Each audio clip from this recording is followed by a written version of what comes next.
Bonjour Nathalie Zajde. Bonjour Rudy. Aujourd'hui, nous allons parler avec vous du mal-être psychologique dont on peut souffrir quand on a émigré. Pourquoi quitter son pays peut être une telle source de souffrance ? Alors Rudy, il y a plusieurs causes possibles et l'une d'elles, c'est le fait qu'en partant, on laisse derrière soi les morts de la famille et qu'on se retrouve dans l'impossibilité désormais d'aller sur leur tombe, de leur rendre visite. L'impossibilité de cette visite, c'est précisément ce qui peut être à l'origine de graves souffrances psychiques. Alors expliquez-nous. Alors pour comprendre un tel phénomène, je vous invite à voir le très beau documentaire de Simone Bitton qui sort en salle ces jours-ci et qui a pour titre Ziara. Simone Bitton est partie sur la trace des tombeaux des saints juifs au Maroc et c'est un très beau film. Alors Ziara en arabe, ça signifie visite. Cela renvoie à celle qu'on effectue sur le tombeau d'un mort, la visite qu'on fait au mausolée d'un saint.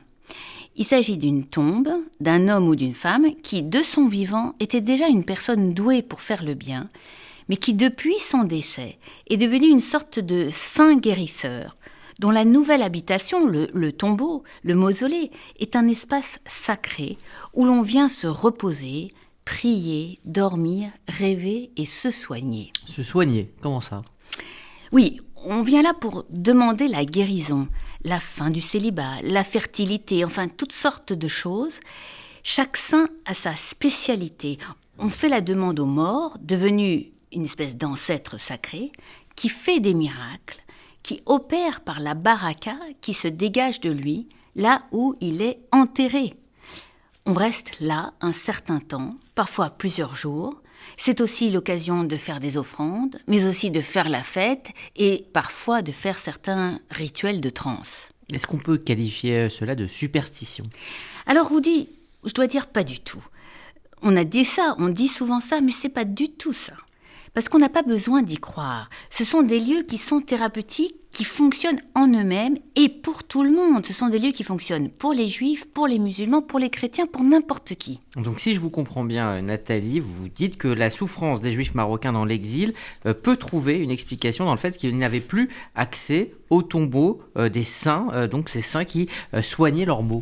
Oui, voilà, effectivement, c'est en tout cas l'une des explications possibles de cette souffrance de l'exil. Mais depuis quelques années, Rudy, les choses changent. Aujourd'hui, les Juifs d'origine marocaine font le voyage au Maroc depuis Israël, depuis la France, depuis le Canada, pour effectuer cette fameuse ziara sur le tombeau du saint juif auquel leur famille était affiliée. On le voit dans le film de Simone Bitton.